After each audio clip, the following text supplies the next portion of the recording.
कि हम तो खड़े हैं, गिरिराज जी को तो केवल आपने उठा रखा है, हमने आपकी सहायता कैसे कर दी? कन्हैया ये तो मान लिया कि कुछ तो माखन और दूध पीने से, घी खाने से बल बढ़ गया, और हमने आपकी सहायता कैसे की?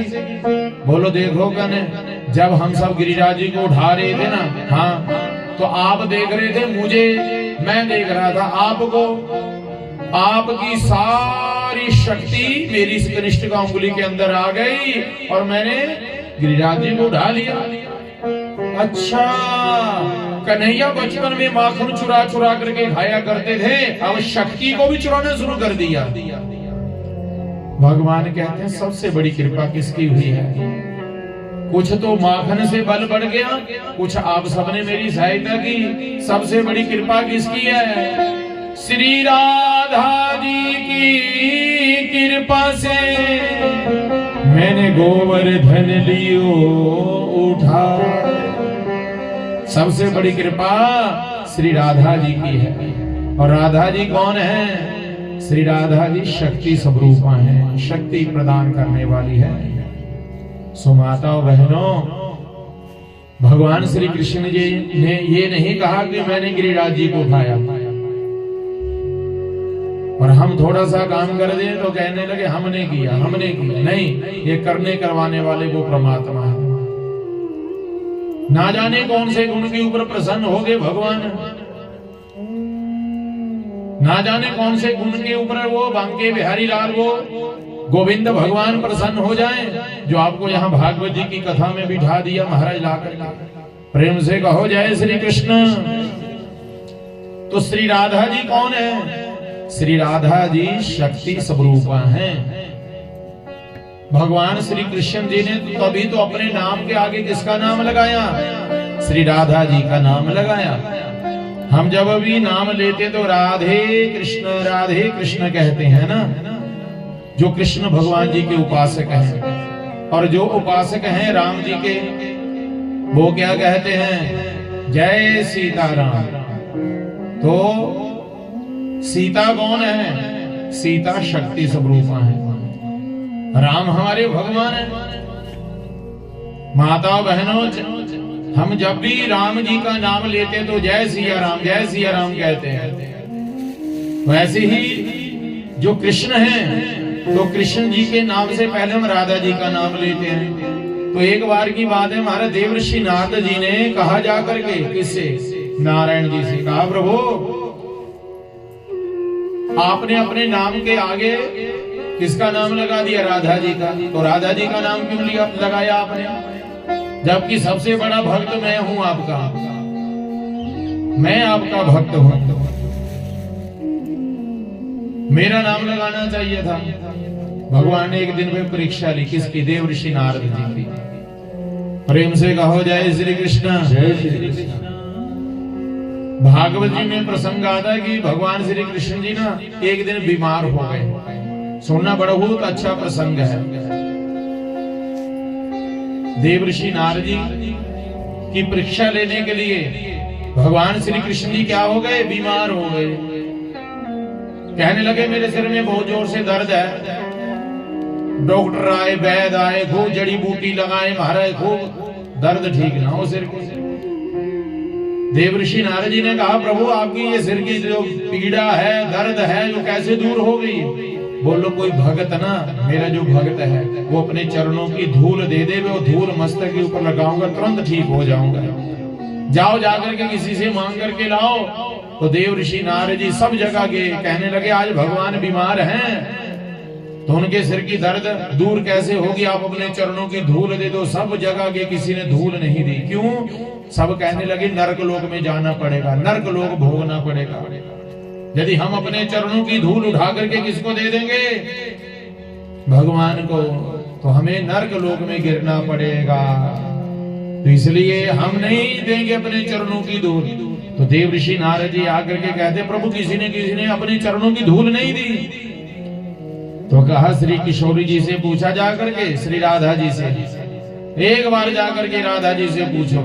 तो राधा जी के पास आकर के देवर्षि नारद जी ने मात्र केवल एक बार कहा कि भगवान के मस्तक के ऊपर बहुत जोर से दर्द हो रही है। सिर में दर्द हो रही है, आप अपने चरणों की धूल दे दें, और जब वो धूल मस्तक के ऊपर लगाएंगे उनके सिर की दर्द दूर हो जाएगी, तंदुरुस्त हो जाएंगे। तो श्री राधा जी ने एक क्षण के लिए नहीं सोचा, तुरंत अपने चरणों की वो रज उठा करके देव ऋषि नारद जी को दे दी, और देव ऋषि नारद जी ने आकर के भगवान को दी। भगवान ने वो मस्तक के ऊपर लगाई और एकदम तंदुरुस्त हो गए। भगवान कहते हैं देव ऋषि नारद जी, मैं इसलिए अपने नाम से पहले किसका नाम लेता हूँ? राधा जी का नाम लेता हूँ।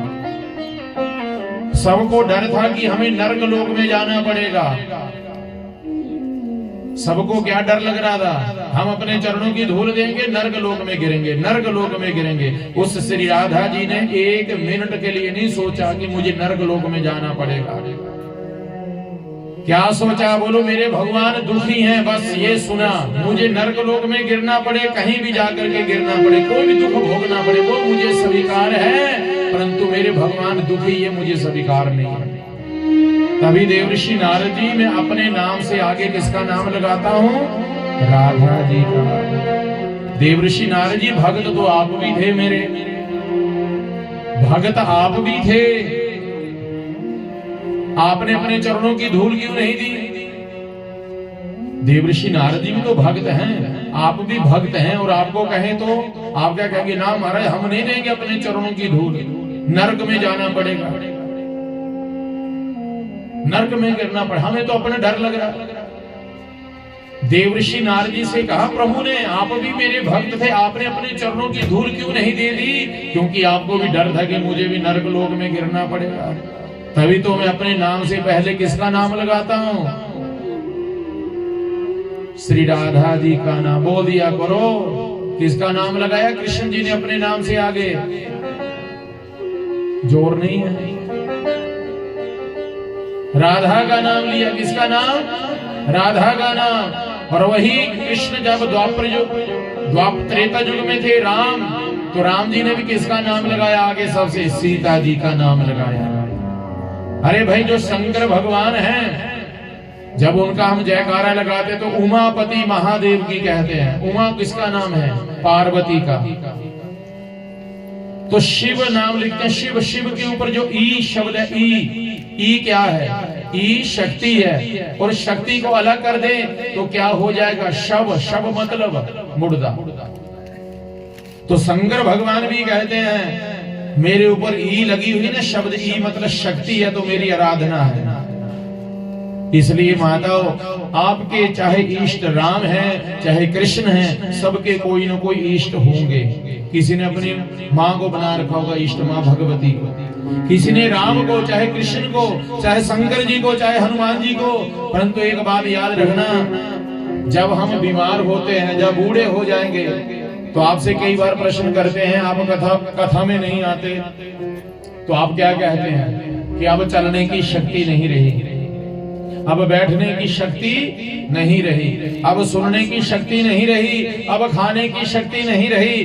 तो उस समय आप ये क्यों नहीं कहते कि अब अंदर राम जी नहीं रहे, अब अंदर कृष्ण जी नहीं रहे, अब अंदर शंकर जी नहीं रहे? उस समय आपको यही कहना चाहिए था कि अब अंदर राम जी नहीं है, परंतु आप क्या कहते हैं? कि अब अंदर क्या नहीं है? शक्ति नहीं है। अब देखने की शक्ति नहीं रही, अब सुनने की शक्ति नहीं रही, अब कमाने की शक्ति नहीं रही। प्रेम से कहो जय श्री कृष्ण। बस बस बेटा बैठ जाओ, सबसे मिल ली, अब बैठ जाओ, अब कथा शुरू होगी, अब नहीं मिलना जुलना किसी से, अब कथा सुनो भक्ति भावना से। जो भी हमारे तिथि गण आ रहे हैं, ठाकुर जी को प्रणाम करो और अपने आसन के ऊपर बैठ जाओ। बोलिए वृंदावन बिहारी लाल की। बीच में से थोड़ा रास्ता छोड़ना माता जी, थोड़ा यहाँ माथा मुथा टेकने के लिए। आप कुछ माता इधर हो जाओ, इस तरफ हो जाओ, मेरी माँ इधर हो जाओ, आप भी इस तरफ हो जाओ, बीच में से रास्ता छोड़ दो। बुआ जी आप भी इस तरफ हो जाओ, इस गद्दे के ऊपर। हाँ, बीच में से 2-4 आदमी आने जाने के लिए रास्ता छोड़ देना, बस बाकी बैठे रहो आप। प्रेम से कहो जय श्री कृष्ण। अब ध्यान पूर्वक कथा सुने, बातें नहीं करनी। अब बातों वाला जो स्टेशन है ना, उस स्टेशन को बंद कर देना। अब कौन सा स्टेशन लगा रखा है? आस्था संस्कार हैं। अब आपने वो चैनल लगा लो और कथा सुनो 3 घंटे बड़े मजे से। प्रेम से कहो जय श्री कृष्ण। आज तो ठाकुर जी की कृपा से खूब धूप भी निकली हुई है और बहुत दूर दूर से अतिथि गण भी आ रहे हैं और प्रतिदिन भी आ रहे थे। कहीं ऐसी मत सोचना कि वर्षा में नहीं आ रहे थे। कल भी पूरा पंडाल भर गया था इधर, इतनी भयंकर वर्षा भी हो रही थी। फिर भी भगवान के भक्त नहीं रुके, भगवान की कथा सुनने के लिए जरूर आए महाराज। प्रेम से कहो जय श्री कृष्ण। सो माता सुनिए, खाने पीने की शक्ति नहीं रही, ये शब्द कहते हैं आप जब हम बूढ़े हो जाते हैं। तो शक्ति कौन है? वो शक्ति स्वरूपा श्री राधा जी हैं, वो सीता जी हैं। अब जो व्यास वाले महाराज जी हैं, वो व्यास वाले महाराज भी के जो शिष्य हैं वो क्या कहते हैं? राधा स्वामी। तो राधा शब्द का अर्थ क्या है? राधा शब्द का अर्थ है, जय श्री कृष्ण, राधा शब्द का अर्थ है शक्ति। स्वामी शब्द का अर्थ है रू। रू मतलब आत्मा, आत्मा मतलब परमात्मा। आप भी कहते हैं ना कि महाराज राधा स्वामी कहते हैं, तो जो राधा स्वामी महाराज भी कहते हैं राधा शक्ति का नाम है, स्वामी किसका नाम है? आत्मा, रू। तो हम कृष्ण किसको कहते हैं? भगवान को, आत्मा को। आप क्या हैं? हम सभी भगवान के अंश हैं, हम सब भगवान के अंश हैं। तो इसलिए हे माताओं, भगवान श्री कृष्ण जी कहते हैं मैंने गिरिराज जी को नहीं उठाया। किसने उठाया? श्री राधा जी की कृपा से मैंने गोवर्धन लियो उठा। श्री राधा जी की कृपा से 7 दिन बीत गए, वर्षा होते होते मारे कितने दिन? 7 दिन बीत गए। 7 वर्ष के कन्हैया। अब आपसे को प्रश्न कर ले कि भगवान की आयु कितनी थी जब गिरिराज जी को उठाया, तो क्या बताओगे? कितने साल की आयु? 7 वर्ष की आयु थी। और गिरिराज जी कितने बड़े हैं? 7 कोस। 7 कोस मतलब 21 किलोमीटर। और कितने दिन रात उठा करके रखा भगवान ने अपनी कनिष्ठ का उंगली के ऊपर? 7 दिन और रात। और ये कथा भी कितने दिन की है? 7 दिन की। मनुष्य जन्म कितने दिनों में लेता है? 7 दिनों में जन्म लेता है। रविवार, सोम, मंगल, बुध, वीर, शुक्र, शनि, ये 7 दिन में जन्म लेता है और 7 जन्म के दिन में ही मर जाता है। 7 दिन निश्चित है, 7 दिन जन्म के, 7 दिन मृत्यु। सप्ताह कथा। तो इसलिए हे माता, जब 7 दिन बीत गए, सवर्तक नामक मेघ हार गए, तो तुरंत चले गए देवराज इंद्र के पास। देवराज इंद्र ने कहा करे काम तमाम। बोलो महाराज स्वयं देख लो नीचे। जब नीचे देखा तो धूल मिट्टी उड़ रही थी। एक सूखा तिनका भी पानी में प्रवाह नहीं कर पाए। कौन? सवर्तक नामक मेघ हार गए। देवराज इंद्र ने नीचे देखा, रे धूल मिट्टी उड़ रही सूखी। अरे वो जल कहां गया? राजा परीक्षित जी ने भी पूछा। किसे? महाराज श्री शुकदेव जी से। अच्छा मुझे आप इतना बताओगे, ये भागवत जी की कथा कौन किसको सुना रहा है और ये कथा हो रही कहां है? ये भागवत जी की कथा किसने किसको सुनाई? पढ़ गई भले।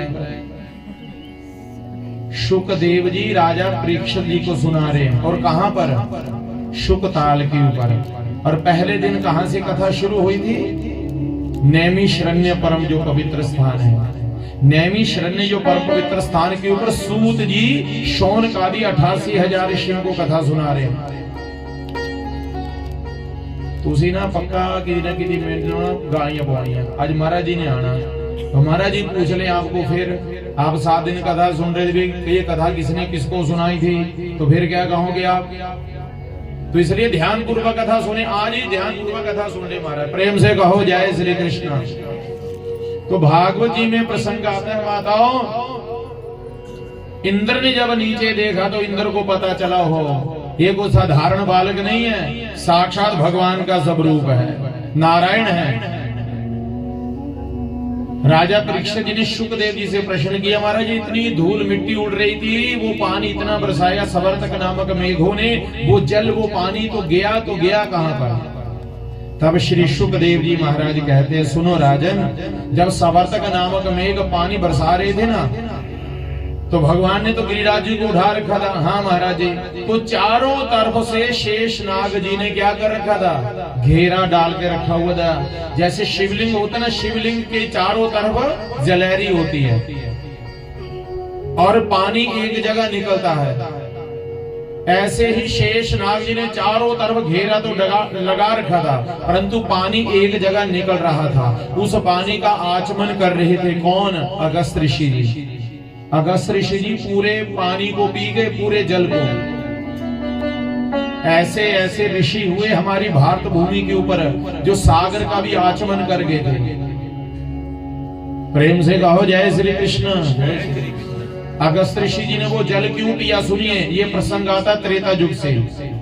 त्रेता युग में जब प्रभु श्री राम जी को राज तिलक हो चुका था, राम राज्य की स्थापना हो चुकी थी, तो माँ सीता क्या करती थी? सुनो, माँ सीता प्रतिदिन एक ब्राह्मण को बुलाती अपने घर में, चरण धुला करके आसन के ऊपर बिठा करके अपने हाथों से भोजन बना करके बढ़िया बढ़िया पदार्थ, 56 प्रकार के पदार्थ बना करके ब्राह्मण को भोग लगाती, उसके उपरांत राम जी को भोग लगाती और बाद में फिर खाती। ये प्रतिदिन नियम था। माँ सीता को पता था कि मृत्यु लोक के देवता ब्राह्मण हैं। मृत्यु लोक के देवता किसको कहा गया है? ब्राह्मणों को कहा गया है। और ब्राह्मणों को क्यों कहते हैं देवता? क्योंकि ब्राह्मणों के मुख में वेद मंत्र हैं। मंत्रों में क्या है? शक्ति है। मंत्रों के द्वारा देवी देवताओं को बुला लेते हैं महाराज। अब यहाँ पर भी तो हमने समस्त देवी देवताओं का आवाहन किया मंत्रों के द्वारा ही। इतनी शक्ति है मंत्र के द्वारा। तो माँ सीता प्रतिदिन ब्राह्मण को बिठा करके भोग लगा करती, परंतु होता क्या, पंडित जी आते, 2-4 पूरी खाते, कहते बस बस हो गया, और ना डाले, और ना डाले।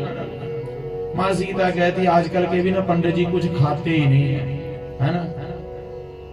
ये कथा सारे में चेता रहनी जेडी हूं मैं सुना करता। उससे पहली कथा भूल जाएंगे, मैं पूछूंगा भी ध्यान पूर्वक सुनना। प्रेम से कहो जय श्री कृष्ण। माँ सीता ने क्या कहा कि आजकल के पंडित जी कुछ नहीं खाते, मैं इतनी भक्ति भावना से भोग लगाती हूँ। और जाकर के राम जी से कह दिया। राम जी ने क्या कहा? सुनो सीते, किसी भी प्रकार से, क्या सुना? किसी भी प्रकार से किसी भी ब्राह्मण का अपमान नहीं करना चाहिए। और आपने एक ब्राह्मण का अपमान कर दिया, ध्यान का माता जी।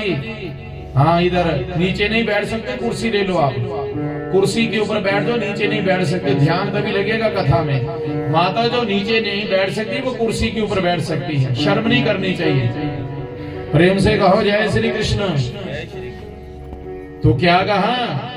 भागवत जी में प्रसंग आता है,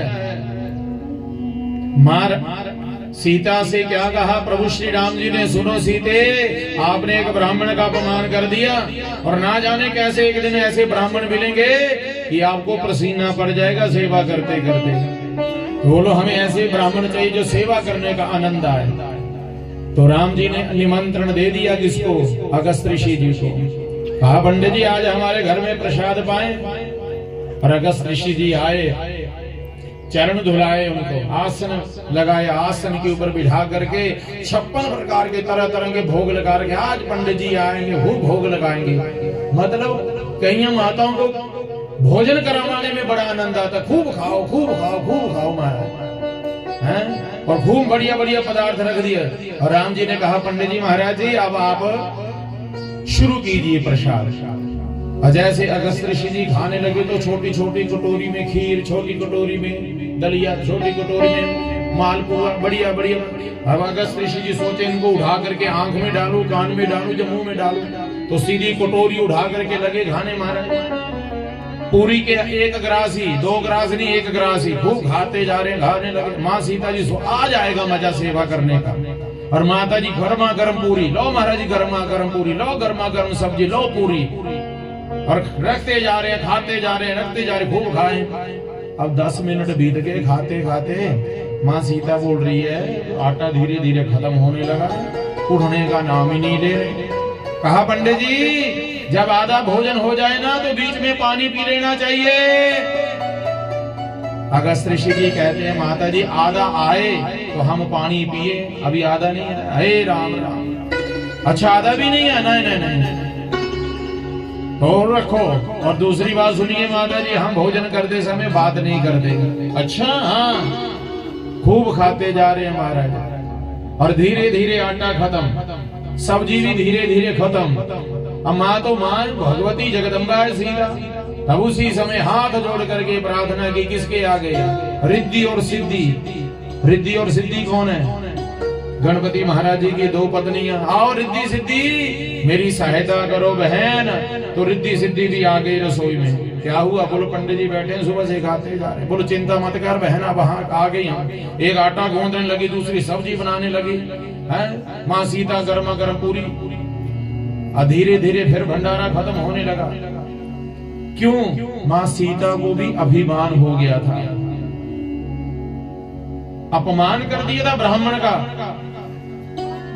अगस्त ऋषि जी मन में सोच रहे, अच्छा लाओ खाओ मैं। अब महाराज सीता जी को पसीना पड़ने लगा। फिर अंत में तो किसको भी बुला लिया, गणपति बप्पा मोरिया, हे महाराज जी आप भी आ जाइए। गणपति महाराज भी आए। बोलो माता जी क्या हुआ? बोलो पंडित जी आए हैं, खाते जा रहे हैं। बोलो चिंता मत करो, आ गया हूं मैं पूरी बनाता जाऊंगा। माता जी पूरी लेकर के बाहर आपने जाना, पंडित जी को पता ना चले रसोई में कितने लगे हैं रोटी बनाने वाले। नहीं तो कहेंगे खाने वाला एक तो बनाने वाले 3-4। कई बार ऐसे भी होता है ना महाराज कि बनाने वाला तो खाने वाला एक बैठा है और बनाने वाले 5-7 हो जाए, फिर आपस में ही कह रहे ये कर वो कर, ऐसा हो गया वैसा हो गया। अब सीता जी बाहर लेके जा रही है, खूब खाते जा रहे हैं, अंत में तो सारा भंडारा ही खत्म। माँ सीता गई कहां? राम जी के पास। कहा प्रभु मुझे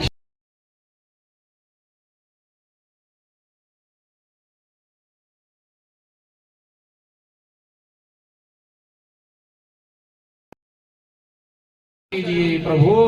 राम जी ने कहा आपने मेरा अपमान नहीं किया है, अपमान किया एक ब्राह्मण का। सुनो ये तुलसी पत्र ले जाओ और जाकर के ब्राह्मण को दे दो, भोग लगाएंगे प्रसन्न हो जाएंगे। और जब तुलसी दल लेकर के गई ना माँ, तो तुलसी दल का भोग लगाया। अगस्त ऋषि जी ने ढकार ली। बोलो बस हो गया माता जी। अगस्त ऋषि जी ने कहा प्रभु अब मुझे प्यास लगी है, मुझे जल पिलाओ। राम जी ने कहा महाराज जी आप कौन से 2-4 गिलास पियोगे जल के? 2-4 मटके पियोगे जल के? आप तो पूरे सागर को पी गए तो भी आपकी प्यास नहीं मिटेगी। अब राम द्वापर युग में कृष्ण बन करके आऊंगा और अपनी बाल लीलाओं को कर रहा हूंगा ना, उस समय आपने वो सवर्तक नामक मेघ जब जल बरसाएंगे, वो मेघ जल बरसाएंगे ना, उस जल का आपने ही आचमन कर लेना होगा। सो बंधुओं आज वही सवर्तक नामक मेघ जल बरसा रहे थे और उस जल का सारा आचमन कर गए। कौन? अगस्त ऋषि जी। इंद्र को पता चला कि ये कोई साधारण बालक नहीं है, साक्षात भगवान श्री कृष्ण जी हैं। तो भागवत जी में लिखा है कि देवराज इंद्र अपने स्वर्ग लोक से अपने ऐरावत हाथी के ऊपर बैठ करके आया यहाँ मृत्यु लोक में, और जहां से सीमा शुरू होती है ना श्री धाम वृंदावन की, वहीं से अपने हाथी से भी नीचे उतर गए, नंगे पांव भाग करके गए और जा करके भगवान के चरणों में गिर गए, लगे रोने प्रभु हे नाथ मुझे क्षमा कर दो, क्षमा कर दीजिए, मैं आपको पहचान नहीं सका। हे प्रभु आप तो मेरे पिता हो, हे जगत पिता, हे जगदीश्वर। जन्म देने वाले माता पिता भी अपने अपने बच्चों के अपराधों को क्षमा कर देते हैं, तो आप तो पूरे जगत के माता पिता हो, मेरे अपराधों को क्षमा कर दीजिए। भगवान कहते हैं सुनो देवराज इंद्र, मैं हमेशा हमेशा अपने भक्तों के साथ रहता हूँ, और ये मत सोचना कि मैं अपने भक्तों के साथ नहीं रहता हूँ, मैं हमेशा अपने भक्तों के साथ रहता हूँ। और आज जो आपने अपराध किया ना, उस अपराध से भी मैं प्रसन्न हूं, और मैं हमेशा अपने भक्तों के साथ रहता हूं। भगवान कहते हैं कि भक्त हमारे धरे बाहां धरूं में हाथ, सदा संग लागत फिरो हो कबहु न छोड़ूं हाथ। बोलिए श्री लक्ष्मी नारायण भगवान की जय।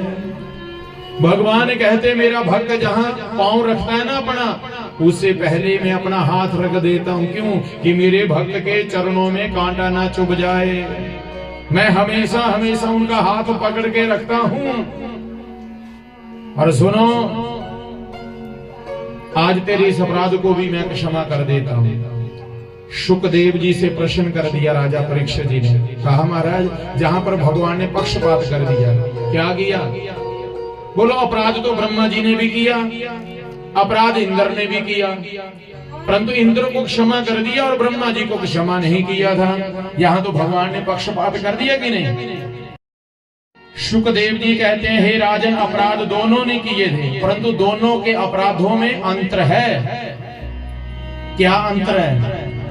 ब्रह्मा जी क्या अपराध किया था? किसी को पता था? भगवान के भक्तों को दूर रखा। आया जा रहा है माता जी, आया जा रहा है। अभी कथा शुरू होने से पहले ही आपको ये कथा सुनाई थी। ब्रह्मा जी ने कौन सा अपराध किया? जो भगवान के भक्त थे, भगवान के भक्तों को दूर रखा 1 वर्ष। और इंद्र ने क्या अपराध कर दिया? जो भगवान के भक्त दूर दूर रहते थे, वो 7 दिन रात कहां रहे? भगवान के पास रहे। जब भगवान ब्रह्मा जी ने ग्वाल बालों को चुरा करके नहीं ले गए थे ब्रह्मलोक में, आया याद कि नहीं? आया है ना? भूल ही जाते, क्या करिए महाराज। ये तो वो बात होगी जब हम स्कूल में पढ़ते हैं ना, प्राइमरी में, मैं और सुनील जी, तो पहले नीचे बैठ करके पढ़ाई करते थे, डेस्क वगैरह नहीं होते थे। तो एक क्लास में कितने विद्यार्थी होते थे? 70 100 भी। बड़ा जा कमरा होना और सबके पीछे के बैठे होते थे हमारे जैसे भी। और गुरुजी ब्लैक बोर्ड के ऊपर पढ़ाया करते थे, सवाल समझाया करते। तो जो पीछे बैठे होते थे ना, उनका ध्यान होना खूंजे खुरले की कच्चे कमरे होते थे, खूंजे च ना डूड थी पाई चूहे ने, तो 3 14 ध्यान तो चूहे पीछे, चूहा कभी आवे कभी जावे। अब गुरुजी ने पूछा, आ गया? हाँ महाराज जी आया था पर चला गया। गुरुजी बोला, खड़ा, क्या आया, क्या चला गया? बोलो गुरुजी, चूहा। आपका ध्यान तो इधर तो नहीं, कहीं और कहीं, इधर ही है ना कथा में। ध्यान पूर्वक सुनिए। सो बंधुओं, भगवान ने इंद्र के अपराधों को क्षमा इसलिए किया, हे इंद्र, मैंने इतनी जोर से वर्षा भी की, दूर दूर रहते थे जो भक्त, वो 7 दिन मेरे पास रहे, इसलिए मैंने तेरे को क्षमा कर दिया। और एक बात सुन ले, मैं हमेशा अपने भक्तों के साथ रहता हूँ, तो इसलिए हे प्रभु प्रेमियों, हमारे और आपके साथ भी कौन है? वो बांके बिहारी लाल ठाकुर जी हैं। हमारा और आपका हाथ किसने पकड़ रखा है? ठाकुर जी ने, गुरु महाराज जी ने। जब पानी में कोई डूबता है तो डूबने वाला अपने आप को बचाने के लिए क्या कहता है? ओ मुझे बचाओ, मुझे बचाओ, ऊपर हाथ उठा करके कहता ना ऐसे। तो हम और आप सभी ये संसार रूपी सागर में डूब रहे थे, हेमौसे जी डूब रहे थे संसार रूपी सागर में, और हम कह रहे थे गुरु जी बचाओ, गुरु जी बचाओ, गुरु जी बचाओ। तो हमारे परम पूजनीय महाराज श्री सुग्रीवानंद जी आए, उन्होंने आकर के हमारा हाथ पकड़ लिया, और हाथ पकड़ के किसके हाथ में दे दिया? ये ठाकुर जी के हाथ में दे दिया। ये सत्संग रूपी मान सरोवर में ला करके गोता लगा दिया। बोलो, सागर में डूबोगे मर जाएंगे, और ये संसार रूपी सागर में डूबने मरेंगे, परंतु ये सत्संग रूपी मान सरोवर है, इसमें डूबेंगे तो तर जाएंगे महाराज। इसलिए वो जे तो ना फड़दा साडी बात, असां रुल जाना सी ओ सानू किते न मिलदी था असां रुल जाना सी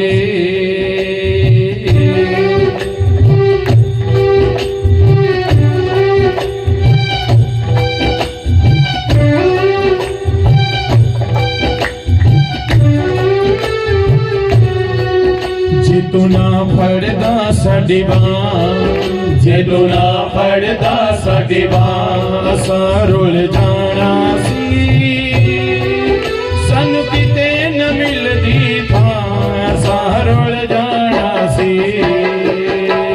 सानू किते न मिलदी थां असां रुल जाना सी ओ जे तू ना फड़दा साडी बांह जे तू ना फड़दा साडी बांह असां रुल जाना सी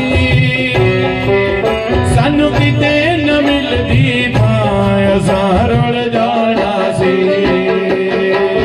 सानू किते न मिलदी थां असां रुल जाना सी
जे तू ना पांदा सानू असां रुल जाना सी सानू किते न मिलदी थां असां रुल जाना सी सानू किते न मिलदी थां असां रुल जाना सी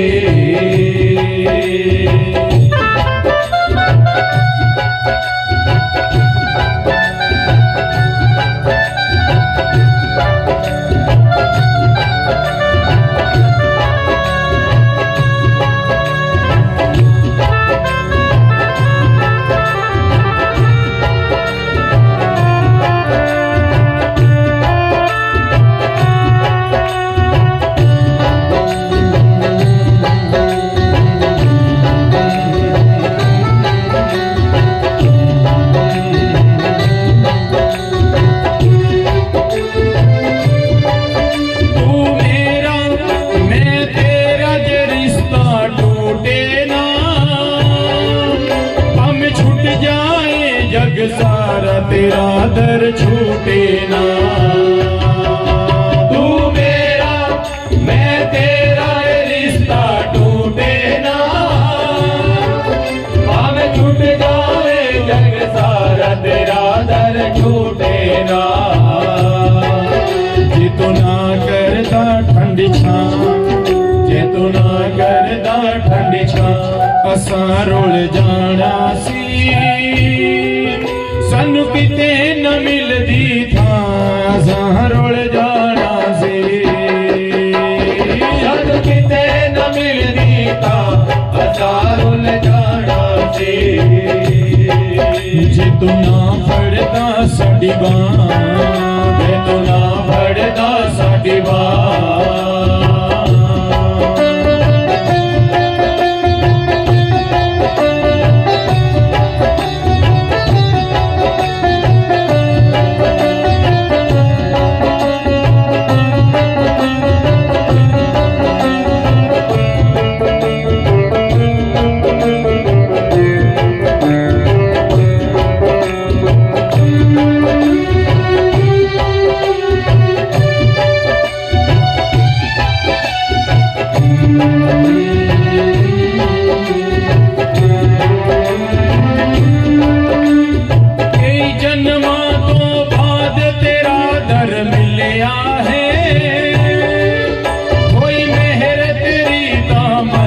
कमल भी खिलिया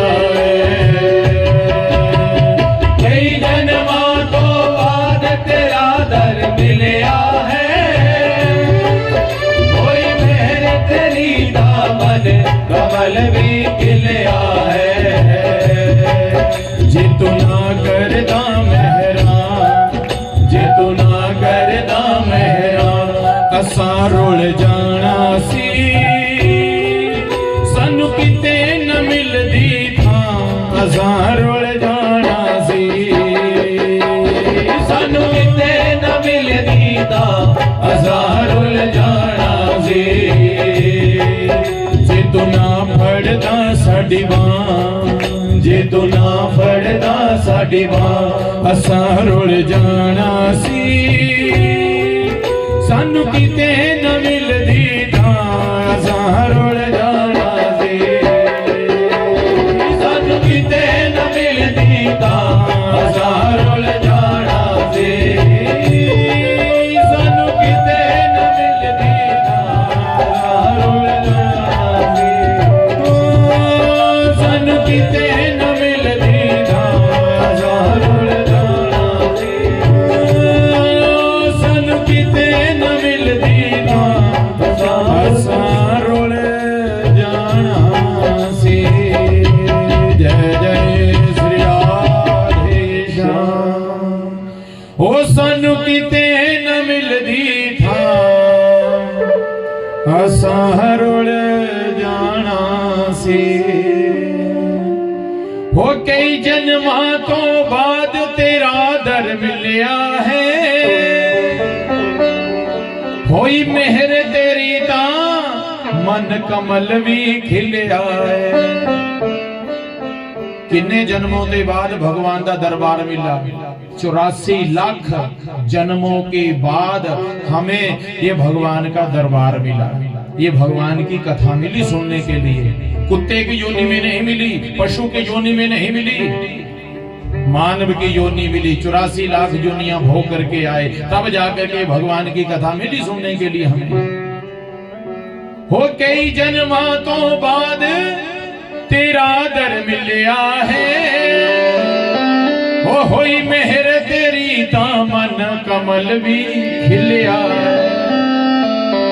आज हम सबका मन क्यों हरा भरा है क्योंकि ठाकुर जी हमारे घर आए हुए हैं ठाकुर जी हमारे हृदय में है तब हमारा मन प्रसन्न है और ठाकुर जी कृपा ना करें तो भगवान कृपा ना करेंगे तो क्या होगा मन मुरझाया मुरझाया और मुरझाया हुआ पुष्प भी भगवान स्वीकार नहीं करते प्रेम से कहो जय श्री कृष्ण तो आज तो हमारे यहाँ ठाकुर जी की कथा में इस बहती हुई गंगा में बहुत दूर दूर से ठाकुर जी के भक्त पधार रहे हैं मावा कोहला से भी आए हुए ठाकुर जी के भक्त तुसाड़ा से भी दुसाड़ा से भी आए हुए हमीरपुर से बिलासपुर नदौन से और कल भी कई भक्त आए और अभी भी कई भक्त आ रहे हैं आप सबका बहुत बहुत स्वागत है ठाकुर जी की कथा में इस बहती हुई गंगा में स्नान करने के लिए आप इतनी दूर दूर से आए हैं और हमारे इस अंदौरा गांव को क्या बना दिया है प्रयागराज बना दिया मेला लगा हुआ है यहाँ पर इसलिए इस बहती हुई गंगा में आप सब आ रहे हैं महाराज खूब गोता लगाओ पहले तो खूब नहा रहे थे घर में इंद्र देवता प्रसन्न हो रहे थे वहां नहा रहे थे और आज तो बहती हुई गंगा में नहाओ ना बहने का डर ना डूबने का डर प्रेम से गाओ जय श्री कृष्ण ना बोलो हाँ एक बात याद रखना सुन लो सभी कानून सबके लिए है मेरे लिए भी आपके लिए भी मुझे एक बात बता देना हमारे गुरुजी कहा करते हैं एक होता है मंत्र एक होता है यंत्र यंत्र क्या होता है जैसे टुल्लू पंप है इसको भी क्या कहते हैं जंत्र वो जंत्र करता है क्या टुल्लू पंप पानी को नीचे से ऊपर पहुंचा देता है ऐसे ये भगवान का मंत्र है नाम है वो भी नीचे से ऊपर तक पहुंचा देता है मतलब मृत्यु लोक से सीधे वैकुंठ लोक में मृत्यु लोक से सीधे स्वर्ग लोक में नहीं तो नर्क लोक में तो गिरना ही गिरना उधर जाने के लिए ज्यादा प्रयास नहीं करना पड़ता मुख में जवान किसके है हम सबके मुख में भगवान ने जवान दे रखी है जन्म और मृत्यु तो भगवान के हाथ में है स्वर्ग लोक में जाना या नर्क लोक में जाना ये किसके हाथ में है हमारे हाथ में, आपके हाथ में। यदि भगवान का नाम लोगे, खूब भजन करोगे, खूब दान करोगे, क्योंकि महीना कौन सा चला हुआ है, बोल दिए ही नहीं, चेता था नहीं, भूल गया। माघ महीना चला हुआ ना, तो इस माघ महीने में लोग गए होंगे कई हरिद्वार नहाने के लिए, कई गए होंगे प्रयागराज नहाने के लिए, और आप कहाँ आए हैं नहाने के लिए? यहाँ अंधोरा में। ये बहती हुई गंगा है, जो हर की पौड़ी में गंगा बह रही, वो गंगा कहां से निकली थी? भगवान श्री कृष्ण जी के चरणों से। जब भगवान नारायण जी ने वामन रूप लिया था, तो वामन रूप में विराट रूप धारण करके जब भगवान ने राजा बलि के तीनों लोगों को नापा था ना, तो भगवान के चरणों के अंगूठे को धो करके कमंडल में रख लिया था। किसने? ब्रह्मा जी ने। और भगीरथी ऋषि हुए, ध्यान पूर्वक सुनना, भगीरथी ऋषि। तो भगीरथी ऋषि जी ने तप किया, किस लिए? अपने जो पूर्वज थे उनका उद्धार करने के लिए। गंगा को मृत्यु लोक में लेके आए थे। जब गंगा आई, उस गंगा में अपने जो पूर्वज थे उनको स्नान करवाया, तो उनको मुक्ति मिली। जय सिया राम। तो ऐसे ही हम सब ने भी, हमारे जो जजमान है, इन्होंने भी तपस्या की होगी महाराज, तप किया, और ये भागवत रूपी भगीरथी गंगा यहाँ बह रही थी महाराज। वो भगवती भगीरथी गंगा है। जो हर की पौड़ी में गंगा बह रही, वो कौन सी गंगा है? भगीरथी।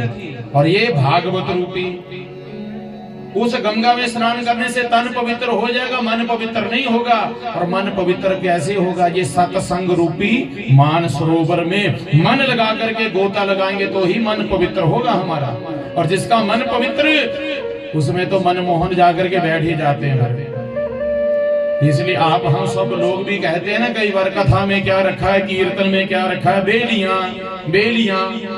कथा में क्या है? कुछ भी नहीं है, कुछ भी नहीं है। अरे माता सुनो, कहते हैं मन पवित्र होना चाहिए। मंदिर में क्या रखा है, कीर्तन में क्या रखा है, सत्संग में क्या रखा है? तो उनको पूछना, जो कहते हैं मन पवित्र होना चाहिए, उनको पूछना मन पवित्र होता कैसे है? बोलने से नहीं होता मन पवित्र। ये सत्संग रूपी मानसरोवर में गोता लगाना पड़ेगा।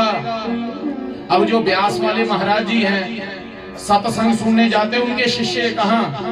अंब में सेंटर है, चिरूड़ू में सेंटर है, हर गांव में सेंटर है। तो वहां सुनने क्या जाते हैं वहां लोग? सत्संग सुनने जाते हैं।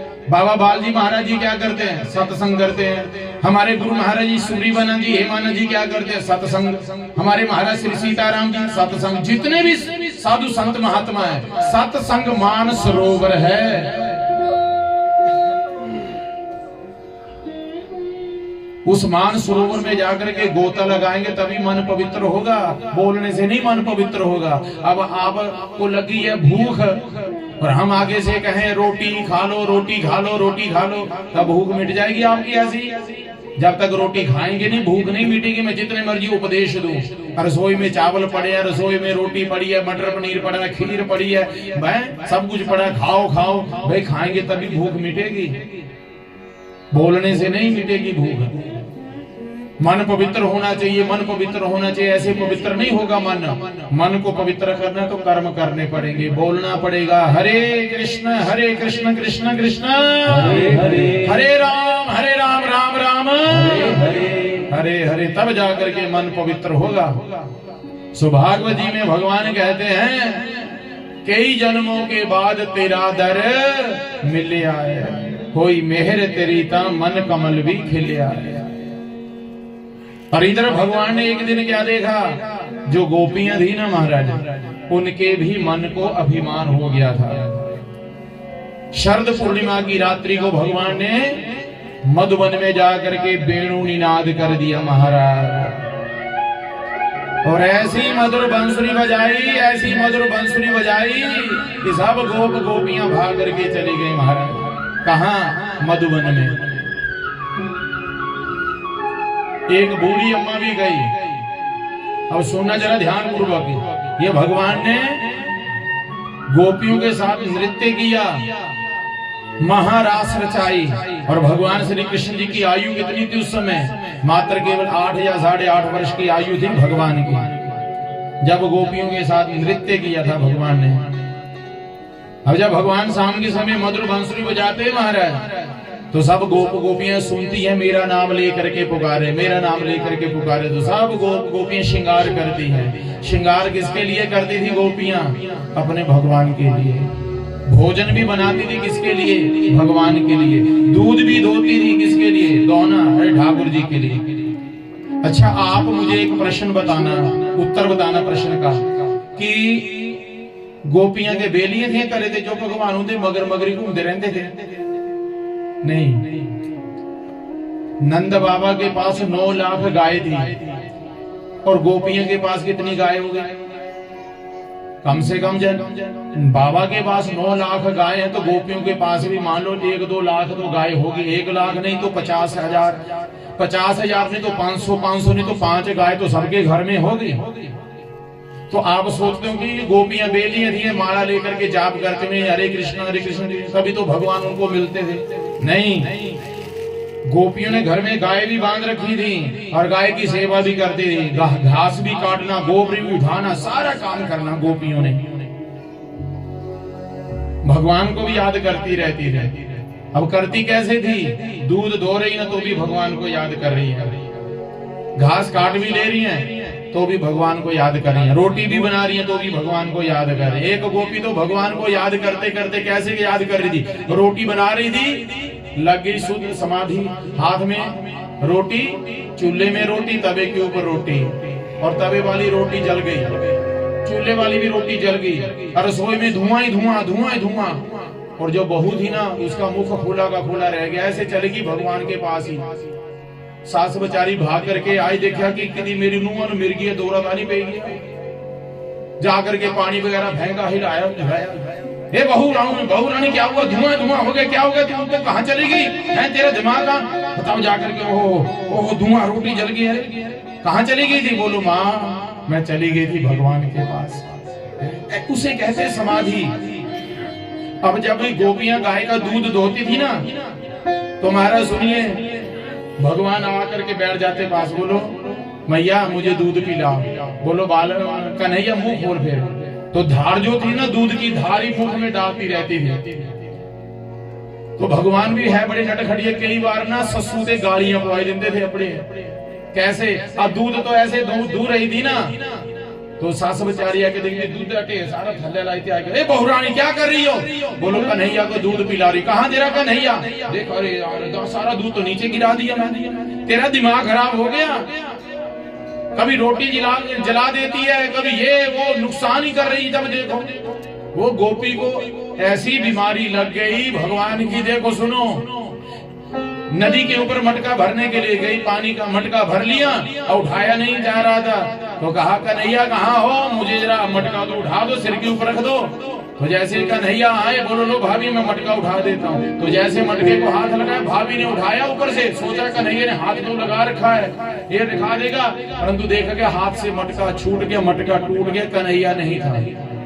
तो गोपी एक दिन नदी के किनारे बैठ करके भगवान का ध्यान कर रही थी। देवऋषि नारद जी ने आकर के कहा किसका ध्यान कर रही हो? बोलो मैं उस परमात्मा का ध्यान कर रही हूं कि मेरे मन से तू निकली जा, मेरे मन से तू निकल के चला जा। घर में झगड़ा होता है, लड़ाई होती है। देवऋषि नारद जी सोचते मन में, अहो भाग्य ये गोपियां जो भगवान को अपने मन से निकालना चाहती है, और हम उस मनमोहन को अपने मन में बसाना चाहते हैं कि भगवान हमारे मन में बस जाए, भगवान हमारे ऊपर कृपा कर दे। और ये धन्य है गोपियां जिनके आगे पीछे भगवान घूमते हैं हमारा। तो जैसे गोपियां भगवान को याद करती थी, ऐसे आप भी याद करो।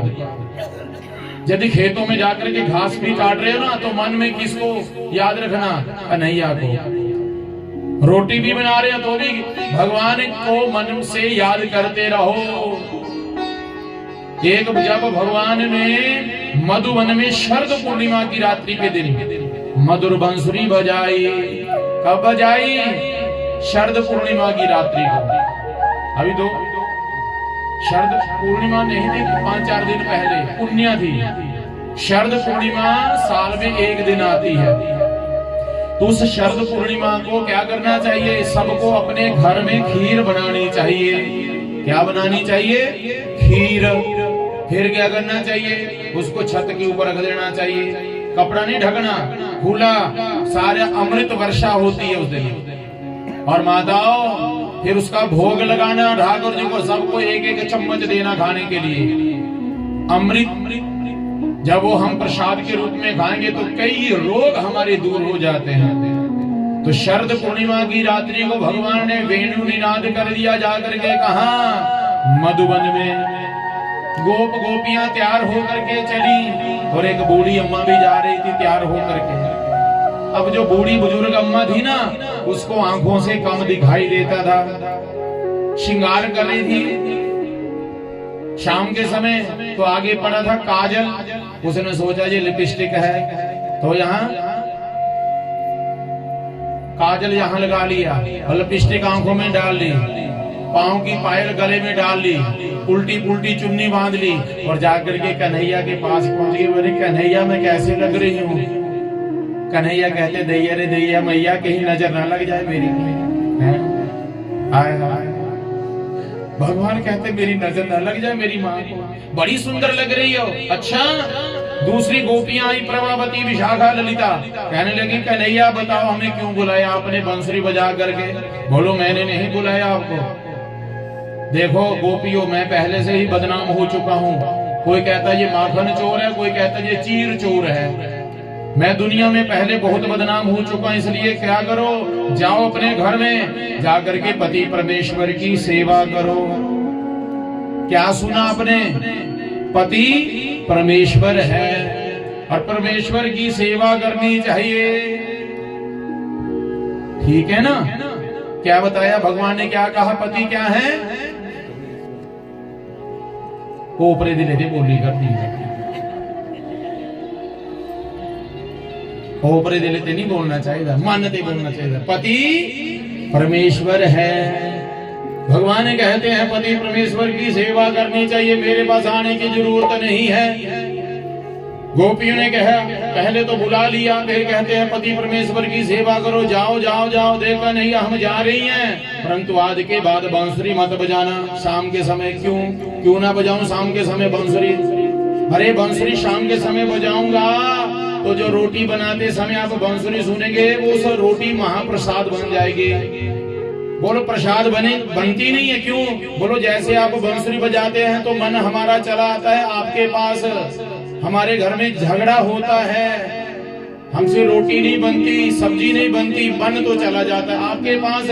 हमारे स्वामी जी आते हैं, कहते हैं रोटी लाओ सब्जी लाओ खाने के लिए, तो बनाई हो तो दें, हमसे रोटी बनती नहीं तो हमारे साथ झगड़ा शुरू हो जाता है, झगड़ा होता है।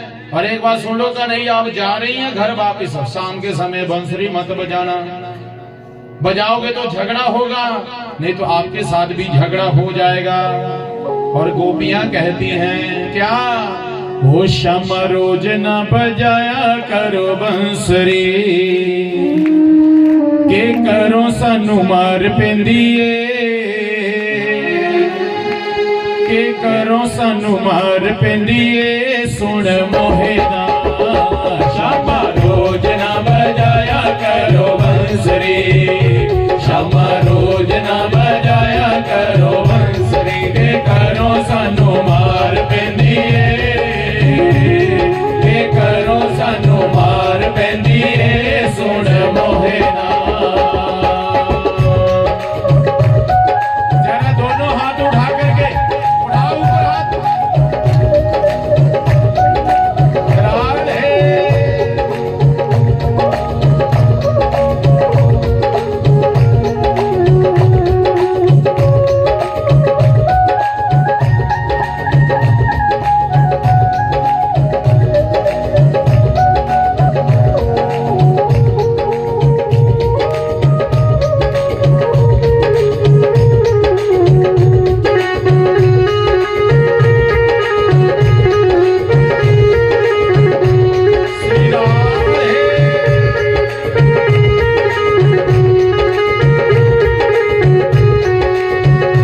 तेरी बंसरी नो ले जान चोर वे, तेरी बंसरी नो ले जान चोर वे, तेरी बंसरी नो ले जान चोर वे, तेरी बंसरी नो ले जान चोर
लिखा करो चिट्ठियां, श्यामा रोज ना लिखा करो चिट्ठियां, श्यामा रोज ना करो चिट्ठियां, श्यामा रोज ना लिखा करो चिट्ठियां। के वृंदावन आन मिलांगे, के वृंदावन आन मिलांगे, सुन मोहना श्यामा रोज ना बजाया करो बंसरी, श्यामा रोज ना बजाया करो बंसरी।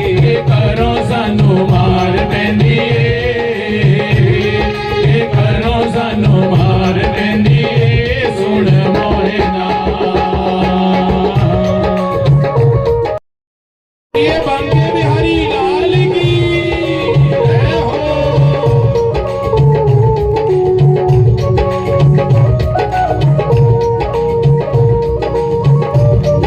हरि बोल।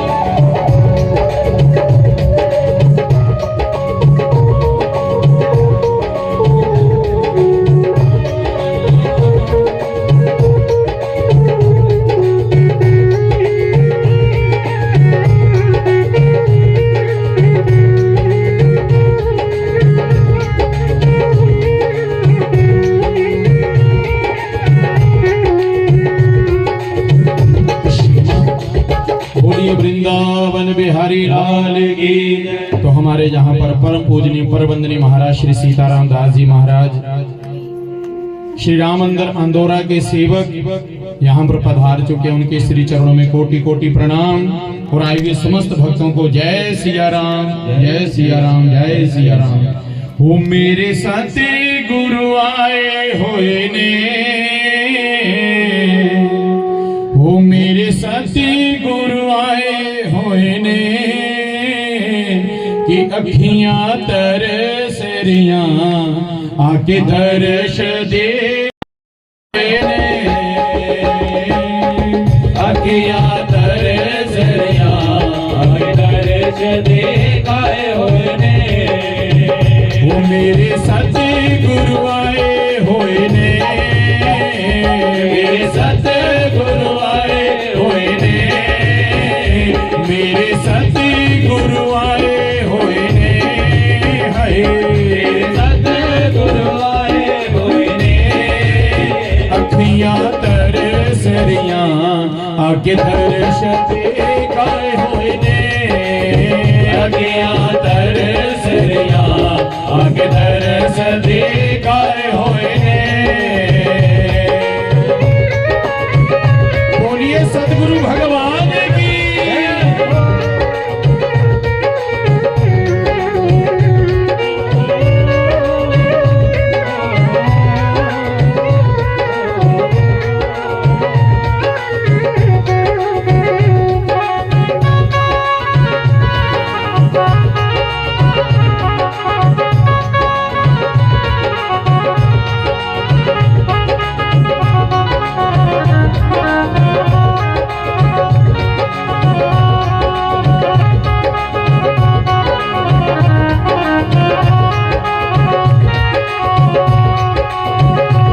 गंगा प्रेम निबगदी है,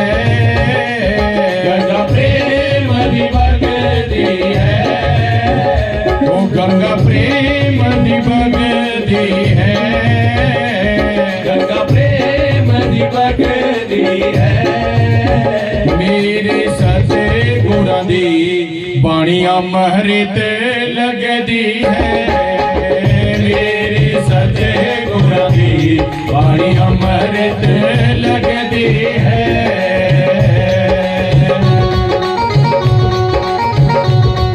बोलिए सतगुरु भगवान की, श्री सीताराम दास जी महाराज की।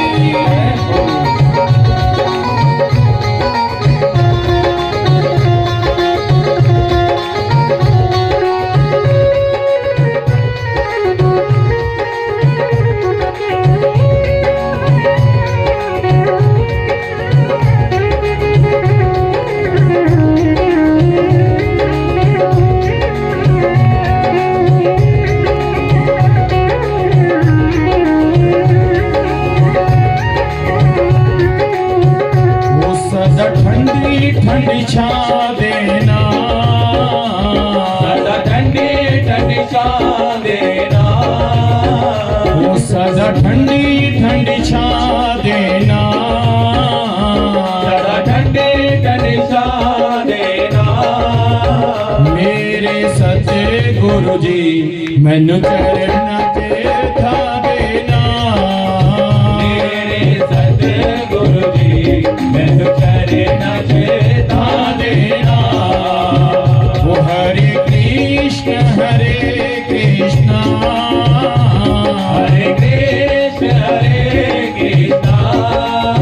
कृष्ण कृष्ण कृष्ण हरे हरे राम हरे राम, कृष्ण कृष्ण हरे हरे राम हरे राम। बोलिए श्री सतगुरु भगवान की जय। बोलिए महाराज श्री सीताराम दास जी महाराज की जय। जय श्री राधे श्याम। तो अहो भाग्य आज हमारे जो परम पूजनीय परवंदनीय महाराज श्री सीताराम दास जी महाराज जी के हम सब ने दर्शन किए। कहा भी गया है और लिखा भी गया है शास्त्रों में और महापुरुषों की वाणी भी है कि जिस यज्ञ में इंद्र देवता प्रसन्न होकर के वर्षा बरसा दे और जिस यज्ञ में साधु संत महात्मा महापुरुषों के चरण पड़ जाएं, वो यज्ञ संपूर्ण हो जाता है। तो आज बंधुओं आप सबका ये यज्ञ संपूर्ण हुआ। महाराज श्री जी के चरण कमल यहाँ पड़े, वो घर बड़ा भागा वाला होता। वो साधु संत महात्मा आप जैसे भक्त बड़े भाग्यशाली हैं जिनके ऊपर महाराज जी की दिव्य दृष्टि पड़ जाए, ठाकुर जी की दिव्य दृष्टि पड़ जाए। क्योंकि इस संसार में संपत्ति की कमी नहीं किसी के पास, धन दौलत पैसा वैभव सबके पास है, परंतु ना जाने किस रूप में नारायण आ जाए और हमारा घर हमारी कुटिया पवित्र हो जाए और हमारा जन्म लेना भी सफल हो जाए। इसलिए हे बंधुओं, संत न होते इस संसार में तो जल जाता ये संसार है। जो साधु संत महात्मा है उन्हीं की कृपा से हम सब जीवित हैं। वो हमें सत्य के मार्ग के ऊपर चलाते हैं। महाराज उस सत्यनारायण भगवान की भक्ति कैसे करनी, सत्यनारायण जी से मिलना कैसे है, वो सिखाता है तो कौन? ये साधु संत महात्मा और सत्संग ही हमें सुनाता है। प्रेम से कहो जय श्री कृष्ण। तो गोपियों ने क्या कहा? प्रभु शाम के समय बंसुरी मत बजाया करो। भगवान ने कहा ठीक है हम बंसुरी नहीं बजाएंगे, परंतु कान खोल करके सुन लो। अब अपने घर के चली जाओ। क्यों? क्योंकि आपके पति आने वाले होंगे। और पति क्या कहा भगवान ने? कौन है पति? परमेश्वर है। जैसे आपने कई बार कथा सुनी होगी है, जैसे आज आप कई पहली बार आए हैं ना कथा सुनने के लिए यहाँ पर, तो हम तो प्रतिदिन कह रहे थे कि आप अकेले ना आए कथा सुनने के लिए, 2-4 को साथ लेकर आया करो कथा सुनने के लिए। तो ऐसे प्रतिदिन कथा सुनने के लिए एक ना जो शहर में रहती थी ना औरत, वो आती थी कथा सुनने के लिए। अपनी पड़ोसन से कहने लगी देख बहने सभी जाती हैं कथा सुनने के लिए, तू भी मेरे साथ चल कथा सुनने। बोलो देख तू तो बेली है जो कथा सुनने चले जाती, मैंने डंगरानों का पाना है। बैल लेके गए मेरे स्वामी, मेरे घरवाला खेतों में हल जोतने के लिए गया है। अब हल चला करके आएगा, घास भी डालना बैलों को, रोटी देनी, कितने काम होते हैं मुझे। बोलो देख तू आज चल मेरे साथ कथा सुनने, और कथा सुन के तुरंत आ जाना, चाहे 10 मिनट बैठना कथा में, पर चल पड़े एक बार मेरे साथ। क्योंकि मैंने सुना है जो कथा सुनाने के लिए ले जाते हैं 10-20, उनका भी पुण्य भाग मिलता है जो कथा सुनाने के लिए ले करके आए। तो चल मेरे साथ। और कथा सुनने आई, जैसे अभी प्रसंग सुन रहा था ना, क्या सुना आपने कि पति परमेश्वर है, यही एक शब्द सुना और तुरंत उठ करके चली गई और जाकर के घर में अपने पति परमेश्वर की पूजा करने लगी। उसके पति परमेश्वर गए थे ना हल चलाने के लिए खेतों में, और जैसे आए आकर के कहते हैं स्वामी जी ये आप बैल मुझे दे दो, मैं बांध देती हूँ, आप ना स्नान कर लो। बहुत सर्दी है, गर्म पानी करके रखा मैंने, गर्म पानी अभी चूल्हे के ऊपर रखा था, गर्म पानी ले लो आप स्नान कर लो। कहा ठीक है। अब स्वामी मन में सोच रहा कि पहले जब मैं आता था ना खेतों से काम करके, तो मेरी पत्नी मुझे क्या सुनाती थी, दूसरा सत्संग सुनाती थी। आज कहीं ओपरे की कसर तो नहीं हो गई। पहले तो आते कहती थी आ गया हाल चला गया, वो भैया रोटी चुप करके खा लेना जिद्दां दी बनी हो, गालियां निकालनी, उल्टे सीधे बातें करनी। अब पति बेचारा गया, जाकर के स्नान किया, कपड़े पहन लिए, अब रोटी रख दी थाली की आगे। लो स्वामी जी, गर्मा गर्म रोटी, गर्मा गर्म सब्जी, साग बनाया मैंने सरसों का, अरे इसमें माखन डालूं? ओहो माखन तो जरूर डालना चाहिए, आप खाइए खाइए। घर वाला सोची करता पहला तो सुक्कियां रोटियां दीदी दी खाने नूं, आज पता नहीं केड़ा फिरका पे गया है। आज मक्खन भी मिली करदा, लस्सी भी मिली करदी, खूब सेवा करती। आज उन्होंने क्या पता कि क्या सुन के आई हो, क्या सुन करके आई है कथा, क्या शब्द सुना, पति परमेश्वर सच्चे मन से प्रार्थना की है। रोटी खा ली। स्वामी जी आप सुबह 4 बजे जाग जाते, खेतों में काम करते। हाँ अब ना ये 4 पाई लगा दी मैंने, अब आप ना यहाँ सो जाओ, मैं कुछ काम कर लेती हूँ। अब घर वाले नींद सुहाव है मारे, ਉਹਦਾ ਧਿਆਨ ਤਾਂ ਕਿਹਦੇ ਵਿੱਚ, ਘਰ ਵਾਲੀ ਵੀ ਮੈਨੂੰ ਲੱਗਦਾ ਘਰ ਵਾਲੀ ਮੇਰੇ ਨੂੰ ਓਪਰੇ ਦੀ ਕਸਰ ਹੋਏਗੀ। बड़ी स्वामी जी करी कर दी, पति जी स्वामी जी। अब ना महाराज बेचारा डर के मारे सो तो गया, और नींद ना आए तो क्या बोले, जय सिया राम जय हनुमान संकट मोचन कृपाण, जय सिया राम जय हनुमान संकट मोचन। करते करते राम राम राम कहते नींद पड़ गई, और इतनी गहरी नींद पड़ी, इतनी गहरी नींद पड़ी कि नींद में ही बड़बड़ाने लगा। क्या बड़बड़ाने लगा, पानी पिलाओ। और स्वामी जो घर वाली थी ना पास में ही ना उखल डंडा रखा हुआ था, उखल में धान कूट रही थी, और शब्द सुना मुझे पानी पिलाओ। उसने तुरंत उसी समय डंडा छोड़ दिया जहां कहीं भी पकड़ा था, और डंडा उठाया था ऐसे तो यहीं छोड़ दिया डंडा ऊपर ही। तुरंत गई पानी लेके आई और पानी दे दिया पीने के लिए। लो स्वामी जल पी लो। जल पी और स्वामी जी सो गए, डंडा उठाया, फिर धान कूटने लगी। और जो जाती थी रोज कथा सुनने के लिए ना, उसने देख रहा ये क्या नाटक कर रही है, तुरंत गई, बोलो बहन तू कथा में से उठ करके क्यों आ गई? बोलो देखो बहने जो मैं सुनना था वो सुन ही लिया मैं। क्या सुन के आई तू? मैं ये शब्द सुन करके आई कि पति परमेश्वर है, यही बात सुनी मैंने, और मैंने वो बात मन में ठान ली। अच्छा बहन वो तो ठीक है, परंतु मैंने एक जादू देख लिया, तू जादू भी जिससे जान दिया ना मैंने तो जादू तो किया नहीं। अरे बहन देख, जब तू धान कूट रही थी ना तो मैं देख रही थी तेरे स्वामी ने कुछ मांगा तुझसे, पानी, हाँ पानी मांगा था, और तेरे डंडा ऐसे उठाया हुआ था, ऊपरी छोड़ के चली गई डंडा, और तुरंत पानी लेके आई, अपने पति को पानी पिलाया, और डंडा हवा में लटक रहा था, ना रस्सी बांध रखी थी, कुछ भी नहीं। तो ऐसा चमत्कार कैसे हो गया? बोल बहन मन्नो नहीं कुछ पता क्या चमत्कार हुआ, लेकिन मैंने आज सच्चे मन से अपने पति को परमेश्वर मान लिया है। मेरे स्वामी आए, मैंने उनको स्नान करवाने के लिए गर्म पानी दिया, नहाए और स्नान किए करके मैंने भोजन करवाया और 4 पाई के ऊपर सुला दिया।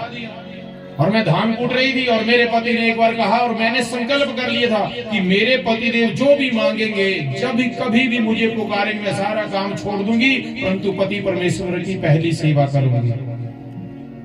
मेरे वास्ते यही आज ते रब है, भगवान है, कौन?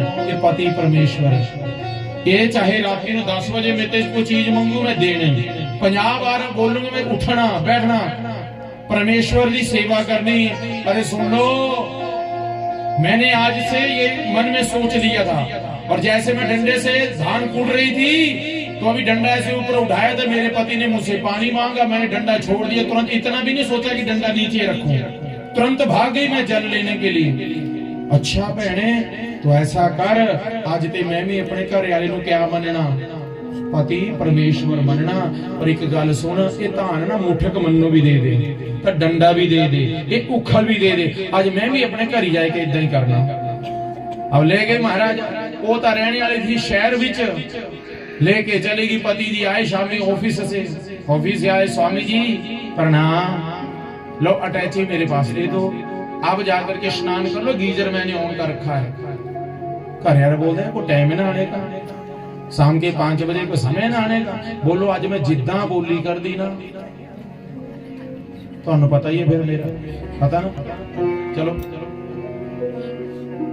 घरे वाला सोचदा एवें कलिया पैनी शामी 2 बजे टाइम जुड़िया बेचारा चली गया नहाने नहाई के आया हाँ हुण क्या करना अब ना तुसी रुको रुको ये मैं ना रोटी बनाई थी तुसी रोटी खाने फिर सो जाना अरे रोटी खाने का समय चाय वाय लाओ कॉफी पीते हैं तो आनो बोली कर दी ना सुनिया चलो अब बेचारे रोटी खवाई थी सवेरे शामी 5 बजे रोटी खाई के बोलो सो जाओ अरे सोने का टाइम है मैं खबरां सुननी है टीवी दिखना कोई नाटक वाटक तो मैं बार बार बोली कर दी तुसी मेरे पति हो हाथ जोड़ी कर दी तो पता ना मेरा चलो सो जाओ अब बेचारे सो अब सुनो सुनो ये यार तू ही ना सो जाने ना तो फिर मैं तो बोला मन्नो पानी पिलाओ यहाँ ना यहाँ बोलियो तुसी जरूर अच्छा ठीक है घरे वाला सोचे पनी केड़ा नाटकबाजी करे कर दी आधा घंटा हो गया पहला ठंड नहाई था मन्नो और रोटी भी खवाई थी 5 बजे और सोआने नु बोल सो जाओ तुसी घरे वाला बोलदा यार सो गए उस ठहरो है हुणी ना सो जाओ ठहरो उन चेता है कि डंडा उखड़दा लियाना फिर उखड़ भी रख लिया मुंड धान पाए ले विच डंडा भी ले लिया हुण तुसी ना सो जाओ आ सो गए डंडा लेके बेचारे हुण डंडे दा भार 5-10 किलो जी हां चक्का है तब 2-4 डंडे चक्के तो मारे बाहां च होगी दर्द तो डंडा चक्का मंगदे नहीं तुसी क्या मंगना बोल पानी पिलाओ बोलो ऐसे हाँ पानी पिलाओ हुणी ना बोलो ठहरो जरा